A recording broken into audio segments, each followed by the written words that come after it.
ময়নাগুড়ি বিধানসভায় বিজেপির নবাগত প্রার্থী ডালিম রায় বুধবার ধর্মীয় আচার অনুষ্ঠানের মধ্য দিয়ে নিজের নির্বাচনী প্রচার শুরু করলেন।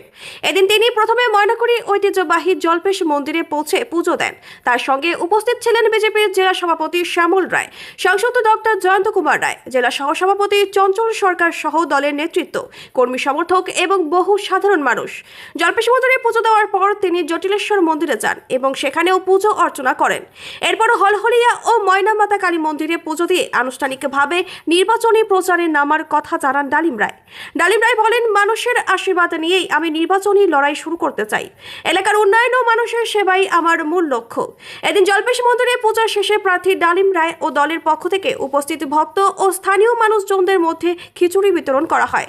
পুরো কর্মসূচিকে ঘিরে এলাকায় উৎসবের আবহ তৈরি হয়। প্রার্থীকে নিয়ে পুজো দিলেন, আজকে থেকে প্রচার শুরু হবে, কি বলবেন? প্রচার তো গতকাল থেকেই প্রার্থী ঘোষণা হওয়ার সঙ্গে সঙ্গেই শুরু হয়ে গেছে।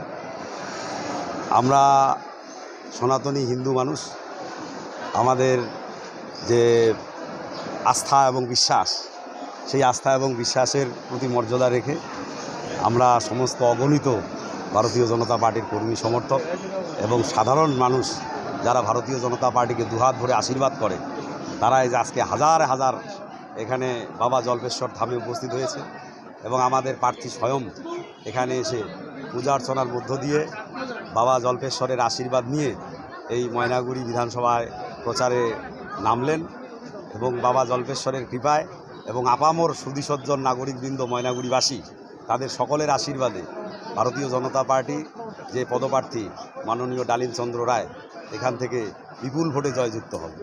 আপনাদের প্রচারের মূলত মূল কি হাতিয়ার রয়েছে যেটা দিয়ে আপনারা প্রচার করবেন? দেখুন, প্রচারের হাতিয়ার তো গোটা পশ্চিমবঙ্গ জুড়েই প্রত্যেকেরই জানা।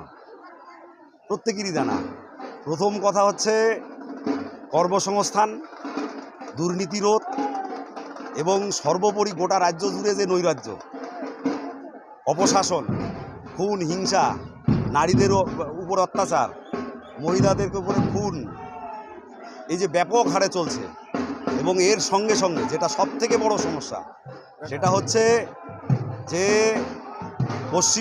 পশ্চিমবঙ্গ এখন এই মাননীয়ার রাজত্বে মৌলবাদীদের আখড়ায় পরিণত হয়েছে।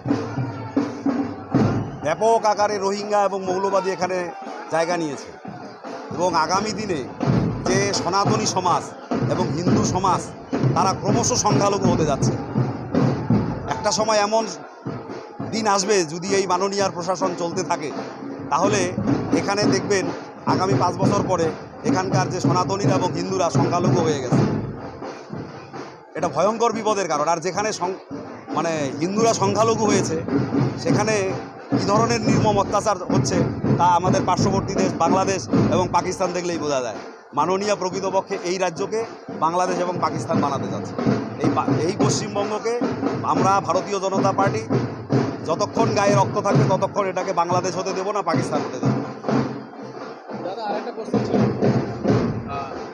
আপনারা আজকে এখানে নতুন প্রার্থীকে নিয়ে প্রচার এবং মন্দিরে পুজো দিলেন, অপরদিকে আপনার ময়নাগুড়ি পার্টি অফিসে কিছু বিক্ষুব্ধ কর্মী তালা লাগিয়েছেন, কি বলবেন সেই বিষয়ে? বিক্ষুব্ধ কর্মী? হ্যাঁ, এই হাজার হাজার কর্মী আপনার কি মনে হচ্ছে বিক্ষুব্ধ এখানে? না, ওখানেও কিন্তু এগুলো কোথায়, এই খবরই তো আমি জানি না, আপনার কাছে শুনতেছি। এই যে হাজার হাজার কর্মী এখানে আপনার মনে হচ্ছে? না, এই তো অবান্তর খবর। কালকে প্রার্থী ঘোষণা হওয়ার সঙ্গে সঙ্গে কোনো নোটিশ নেই, 10,000-এর উপরে কর্মী আনন্দ করেছে, প্রার্থীকে নিয়ে ঘুরেছে। আজকে এখানে পূজা পাঠে দেখেন পুরো জল্পেশ চত্বর ছেয়ে আছে হাজার হাজার কর্মী। আপনি বিক্ষুব্ধ করছেন? আপনারা মিডিয়ার বন্ধু, আপনারা যা খুশি বুঝতে পারেন, কোনো অসুবিধা নেই। দলের মধ্যে কোনো বিক্ষুব্ধ নেই। দলের সমস্ত দায়িত্বশীল কার্যকর্তা বুথ থেকে শুরু করে একবার বুথ সভাপতি, বুথ কমিটি থেকে শুরু করে মণ্ডল পর্যন্ত, জেলা পর্যন্ত কোথাও কোনো বিক্ষুব্ধের সিটে ফোটাও আপনি দেখাতে পারবেন না। যারা এগুলো বলছে তারা আশারে গল্প করছে। দিলেন ভগবানের কাছে কি প্রার্থনা করলেন ময়নাগুড়িবাসীর জন্য? ময়নাগুড়িবাসীর জন্য আমাদের শান্তি সমৃদ্ধিতে থাকে। আজকে আর কোথায় কোথায় কর্মসূচি রয়েছে আপনার? আমাদের জটিলেশ্বর আছে, আবার ময়নামা কালীবাড়ি আছে, হললিয়া কালীবাড়ি আছে। কেমন সাড়া পাচ্ছেন দলীয় কর্মীদের? অভাবনীয়। আজকের থেকেই তো আপনাদের প্রচার শুরু হচ্ছে। প্রচার আমাদের শুরু হয়েছে 1 মাস আগেই। না না, আজকের থেকে যে আপনারা পুজো দিয়ে আবার নতুন পুজো দিয়ে আমরা নতুন করে আবার হ্যাঁ, তো প্রচারের আপনাদের লক্ষ্য কি থাকবে? লক্ষ্য হচ্ছে ময়নাগুড়িকে উন্নয়ন করা, ময়নাগুড়িকে সুন্দর পরিবেশ তৈরি করা।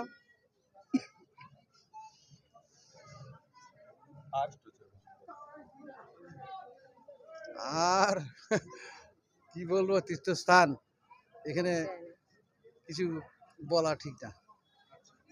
ঠিক আছে, ধন্যবাদ। কাল নতুন করে প্রার্থী ঘোষণা হওয়ার পরে আজকে জল্পেশ মন্দিরে এসে পুজো দিলেন, কি বলবেন? হ্যাঁ, কালকে আমাদের প্রার্থী ঘোষণা হয়েছে। আমরা আজকে জল্পেশ মন্দিরে পূজা দিলাম, এরপরে জটিলেশ্বর ধামে পূজা দিব, তারপরে আমরা ময়নামাতা কালীবাড়িতে পূজা দিয়ে হললিয়াতে পূজা দিয়ে আজকে আমরা প্রচার শুরু করব। এবং ময়নাগুড়ির যা পরিস্থিতি, আমরা 100% নিশ্চিত আমাদের প্রার্থী জিতবে এবং সারা রাজ্যে তৃণমূলের বিসর্জন হবে, শুধু সময়ের অপেক্ষা।